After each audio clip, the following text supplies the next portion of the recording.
So, external pressures are difficult people. Everything going on with work, finances, and the biggest is the big unknown. Are you guys living in some kind of unknown state right now? You bet you are. With change, we know change will happen and all kinds of doors close and new doors open. But in the interim, when we're in the hallway, it's really high anxiety.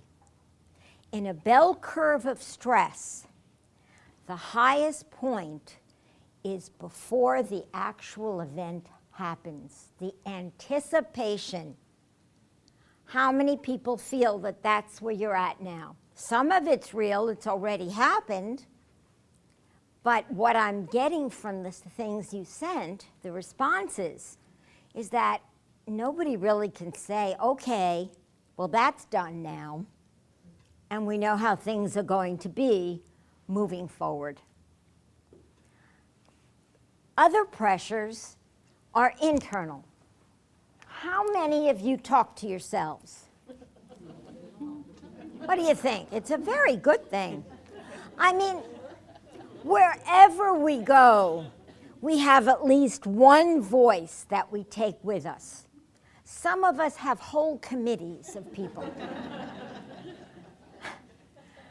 But in reality, what you tell yourself about a situation really has a humongous amount to do with how you're going to deal. And again, I am a New Yorker.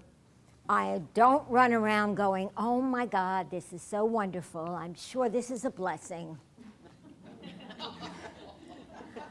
But on the other hand, if you listen to some of your self-talk, you're actually putting yourself at risk. I drive all around and do all this kind of work, and perhaps some days I'm in terrible traffic and I think I may be late, and I'm really working myself up. I'm alone in my car, right? Ever talk to yourself in your car? Oh my God, I can't believe I left this late. I should have taken the other route. And then sometimes we take it to an extreme. I hear myself saying, they'll kill me if I'm late for this presentation. And then you really have to stop yourself and say, where are the bodies of all the late presenters? Where do they hide them in Fremont? I mean, I don't know. But by the time you get where you're going, your level is here. And the power to be able to talk yourself down with reality is a great one. So we are going to talk about you talking to yourself today. Pessimist, we talked a little bit about that already. Some people say to me, lady, you don't know my family. My family were pessimists. My mother was a pessimist. Her mother was a pessimist. And some people even say pessimism isn't even enough. Catastrophize. They were catastrophizers. What hope is there? Well, some of that, some of that, about 25% of that, is in the gene pool. It is. Kind of passes from generation. That leaves us a whole 75%. That is behavioral, learned behavior. Learned when we didn't even know we were being taught anything. And the good news is that's the percentage you have the ability to modify. You do. And if you're conscious of what you say to yourself and stop yourself, I'm not saying you turn it around and say, they won't care if I'm late. Who needs to be on time? But to put things in perspective. old belief systems. So now I know I'm touching on sacred ground. From my perspective, old belief systems are, I need to really lead this person through this process. It's part of why I'm here. Yes?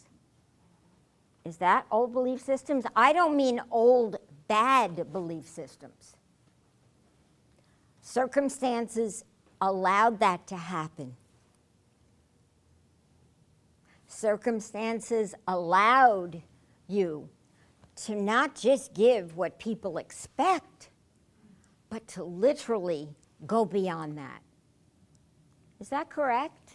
Am I speaking? Don't let me speak for you. If I'm lying, you tell me.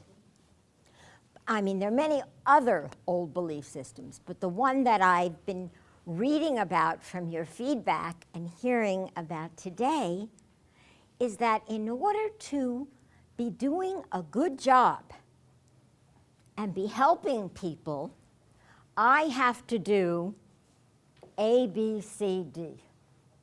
And if not, I'm not. What's the sense?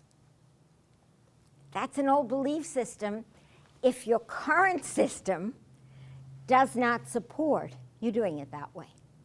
Does it mean you become slovenly? Does it mean you don't really care if the patron finds what they want or not? No. But new ways of being able to be effective. And some of us have a really tough time letting go of belief systems that we buy into because we believe them.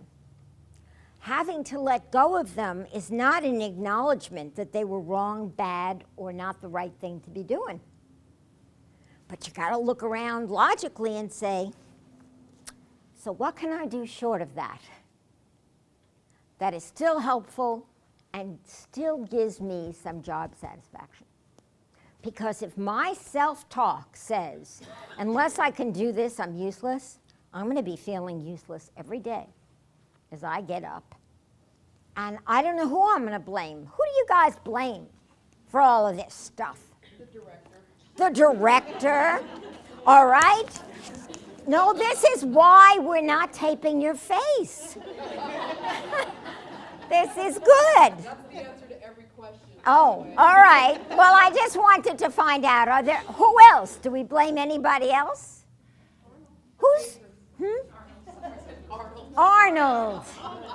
He's always a good one. Who else do we blame? Everybody but ourselves.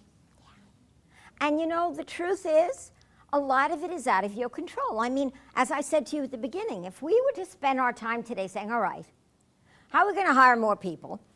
How are we going to have more hours? How are we going to make sure that our collections are what they need to be? And our patrons don't have to go away unserved or wait on long lines or be responsible for their own online stuff. I don't know that there'd be any answers. But you have a lot more of control over the internal, yes, than the external. I mean, it's just a fact. Unrealistic expectations, expectations that you were able to meet at one time, maybe you can't meet them to that degree today. But it doesn't mean you turn in less. It means there has to be a shift. And I'm not saying you have to love it or pick it, but you got to deal with what it is. So when you look at life's pressures, external ones, we have the least power over. I'm not suggesting that you don't share your views, ask for what you need, tell people what really isn't working, but in reality, you may have very little impact on that.